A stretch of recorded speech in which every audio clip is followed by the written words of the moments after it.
On November 20th, a workplace counseling session that should have taken 5 minutes. On November 20th, 2025, in Palm Beach County, Florida, it ended in 5 victims and 1 arrest. What follows is not the story of the fight. It is the legal anatomy of what came after. What's going on?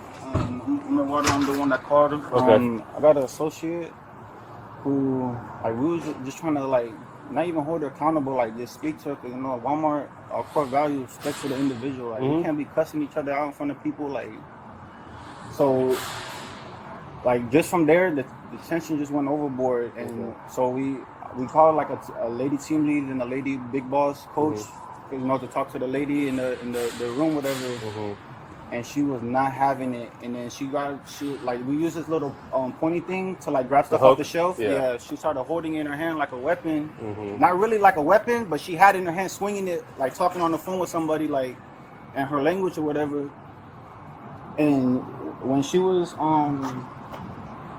like, literally right after that, when the coach told her, like, you're being hostile right now, like, clock out and come back and talk to the store manager tomorrow if you want. Basically giving her a chance. Yeah, and then when she said you're being hostile, I guess she took that like she about to be fired or something. She was like, oh, you playing with my money, my family?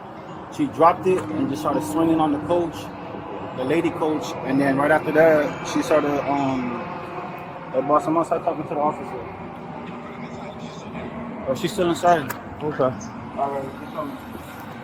And then right after that, she seen me, and I'm her direct boss, so I guess she thought I'm the one who caused all this.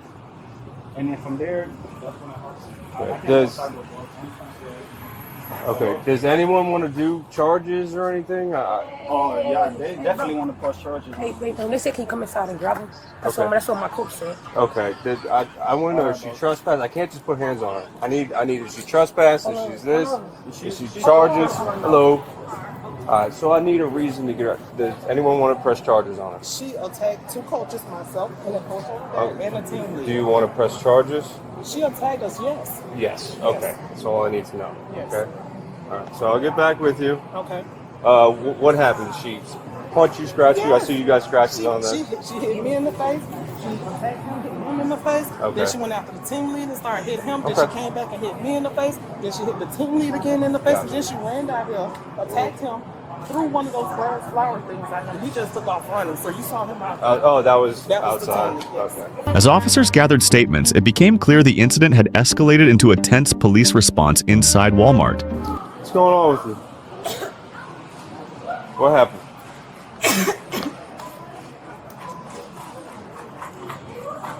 Where do I begin? I don't know. Let's talk outside, though. My mother's here. Okay. How old are you? 28. 28? Okay, we can talk outside. You just coughed in your hand. I'm sorry, I'm not going to do that. You can stand up. 10-15. You can stand up. You can stand up. You just had a whole outbreak. Let's come on. You can stand up. I feel weak.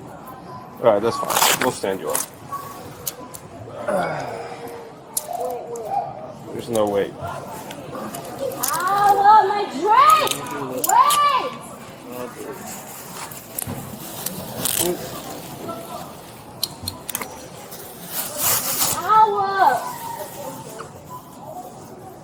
She's going to jail, Ma. You can go home. Thank you. No, ma'am. She's 28 years old. You can go home. She don't need nothing from you. Thank you. I appreciate it. Where are you taking me? To jail. Which one? Ah, you're digging it into my arm! You're digging it into my arm! Ma'am, go home. You need to tell my mother where you're taking me. You're a grown woman. Where I don't have to am I tell her going? nothing. Where am I going? To jail. Where? Which one? You're digging it. He's digging Stop digging it into my arm!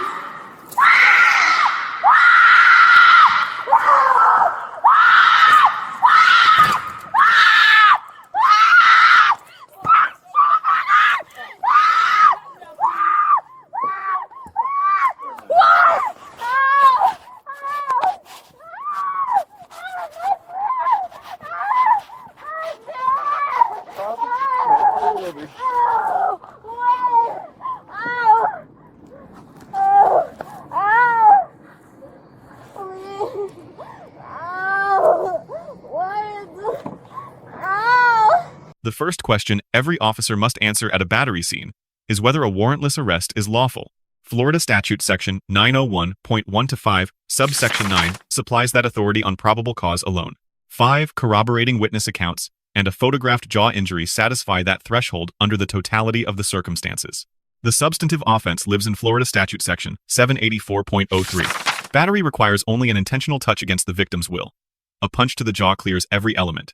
The open question is whether the metal reach pole elevates this case to aggravated battery, a second-degree felony. Section 784.045 requires the weapon to strike the victim, not merely to be brandished.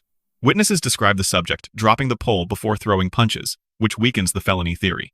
The trespass charge under sections 8 to 10.08 and 8 to 10.09 is the cleanest count in the file. Management with apparent authority issued the warning. The subject refused to leave. Both elements are on tape. Force during the arrest is judged under Graham versus Connor, the 1989 Supreme Court standard. A lift assist, with no strikes and no pain compliance, sits at the lowest tier of the use of force continuum. Atwater versus Lago Vista confirms that custodial arrest is constitutional, even for very minor offenses with probable cause. Battery dwarfs the seatbelt violation the Supreme Court approved in Atwater. The subject's profanity toward officers raises a separate First Amendment question with a settled answer. City of Houston versus Hill protects verbal criticism of police, even when it is crude, hostile, or personal. Profanity can never be the sole basis for an additional charge. Going limp and refusing to stand opens the door to resisting without violence under Section 843.02. But Florida case law generally requires affirmative obstruction. Mere passivity rarely satisfies the statute. The strongest evidentiary move on the entire video is the on-scene oath under Section 92.525. A sworn field statement carries the weight of a notarized affidavit and locks the witness in against later recantation. Miranda concerns do not arise here. The footage shows victim interviews and booking questions. Miranda attaches only at custodial interrogation, and neither category triggers it. The one documentation gap is the absence of an on-camera handcuff tightness check after the subject's complaint. Standard practice is to double lock the cuffs and verify a finger gap. That step protects against future excessive force claims. Oh, my arm.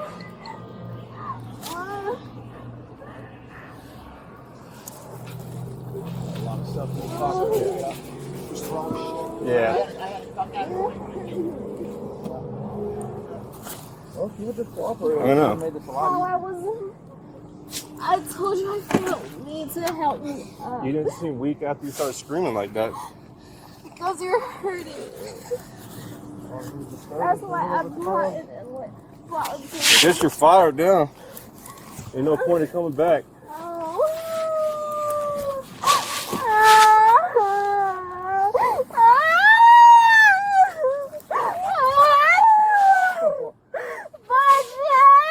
Can you stop? You want to act like that?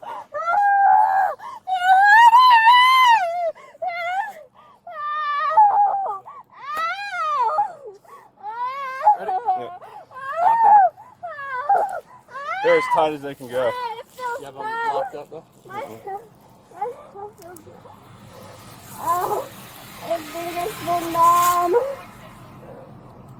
All right now. Where are you taking? Which one? Sit down and we'll tell you. Sit down. No, tell me. Do not force. I promise you Please. this is not going to go well for you. Please tell Sit in the me. car. You're going to gun club. Sit in the car. Mommy, you'll Sit in the gun club. Mommy, you'll take Sit in the gun car. club. Oh, Mommy, you'll take gun club. Jail. All right, what do you need, statements? Pink shirt, victim. Yes, man, what's going on? To jail. Palm Beach County I don't know where. Gun Club. Okay. You can look it up on your phone, man. Palm Beach County Jail. She fought 5 people in the store. 2 managers, 3 employees. Come on. I know why you're laughing. No, I'm not laughing. Ma'am, if you don't leave, I'm gonna put you in the car with her. Can I have your stuff? No. This is her stuff. Okay. Go. Alright. Yes, sir. Alrighty. I'm sorry, that was my stuff. No, you're all good. Can you just raise your right hand for me? Do you swear affirm everything and tell me the truth, the whole truth, and nothing but the truth? Yes, sir. All right, perfect. So just run me down. What is your name? What's your position here, and what happened? Okay, my name. I am the fashion coach here. Okay. So I got called in to come speak to an associate by Coach Isaac. That's the other guy who she jumped on as well. So when I went to the back room to speak to her, I said, hey, can we go and have a conversation, meet you and Coach Isaac? She said, no, I don't want to talk to him. I said, do you mind talking to me? She said, we could talk right here. And I said, that's not how we do things. We go behind closed doors. What's going on? We don't need nobody else into it. She said, no, whatever you could say right here. And I said, no, we need to go behind closed doors. So she said, well, I don't want to talk about it. I don't want to talk to nobody just like that. So I said, okay. So Isaac was standing there behind me, and I said, well, Isaac, she could clock out and go home, and then she could speak to the store manager on her next scheduled shift. So Isaac said, okay. So I said, you could go home when the store manager comes on your next scheduled shift, you can talk to her. So she ignores us, and she picks up the phone, and she starts speaking to someone on the phone in Creole. Now, I know a little bit of Creole, and basically what she's telling whoever on the phone was that, not for word, but it was basically telling them that she, different coaches are telling her different thing. And the whole time she's doing it, she has the stick in her hand, a metal stick, and she's hitting it back and forth while she's talking to the person on the phone in Creole. So once she finished talking, I said, hey, you could clock out and go home. Just like this. I got my hands in my pocket. I said, hey, you could clock out and go home. I was standing behind me. She said, girl, you ain't gonna mess with my money. Girl, you ain't gonna mess with my money. Girl, you ain't gonna mess with my livelihood. Girl, you ain't gonna mess with my money. You ain't gonna mess with. And she just hit me in my jaw. Right She hit you in your jaw? Yes. Do you need medical attention or anything like that? Okay, let me take a quick picture of it real quick. I'm not sure if they communicated to, not sure if they communicated to, but for her trespass as well. Okay, no problem. Yep. That's pretty much all I have for her too. I'm gonna go. Yeah, I give your name tag, so you're gonna need that back. Okay, thank you. Yeah, no, she ain't coming back. As long as you can trespass. Yep. Yeah, so you go to jail for battery and should be trespass. Okay. I met with my coaches about it because if they want to press charges, that's a company. We don't press charges, so understood. It's up to them. Okay, so it's one right here, but I'll touch base with the other ones that were gone. Again, I have two ones that are over here. I'll Let me talk to them. Let me see. Yeah. Okay, take a breath. I'm cool, man. Take a breath. Talk to me real quick. I need to talk to you. I'm good. Do you? No. No. I think you as well. So, do you want to go forward with any charges or anything? Okay. All right. So we got one battery, and that should be trespassing the store. And do you have ID on you? Not in today. Nice. That's why it's not even in your wallet. So your address is going to be the store, okay? For the report. What's a good phone number for you? 561-410-4111. This is my first and last name, man. Don't move me like that. No! I'll put all of it on there. All right, thank you all. I appreciate it. So y'all can both talk at the same time. So you guys went in there just for a meeting, just to speak to her, and then. Well, we were asking her to go to the office to speak to her, so we're not speaking in front of the whole entire team. Understood. Yeah. And that's how it escalated. So she didn't want to, so we asked her to clock out and go home, and then that's where. So when she was in the office, this is when everything took place. Oh, you didn't even make it to the office. So we just asked her to just clock out and go home. Yeah. And that's where she got upset, and then. Okay. What did she do to you in particular? She saw him come to punch his ass. Did she contact you? Yeah. She like on the arm and I stuff? blocked her. You blocked it? Okay. Did she make contact with you at all? Grading the parties. The responding officer earns a B+ for legally aware, methodically documented work. The subject earns an F for an unprovoked multi-victim battery in a workplace that offered her every off-ramp. Walmart management earns an A- for textbook internal escalation before any call to law enforcement. 3 lessons emerge from this footage. They apply to officers, employers, and citizens. For officers, verbalize your probable cause analysis on camera. Recorded reasoning is the strongest defense to a Section 1983 claim. For employers, when a workplace dispute reaches the point of a brandished object, stop talking and call law enforcement. The window between intimidation and assault is shorter than most managers think. For citizens, a workplace counseling session is not an arrest. You can walk away, you can clock out, you can come back tomorrow. Throwing the first punch turns a personnel matter into a criminal case in under 5 seconds. Let us know in the comments which interaction or legal topic you would like to see analyzed next. Thank you for watching.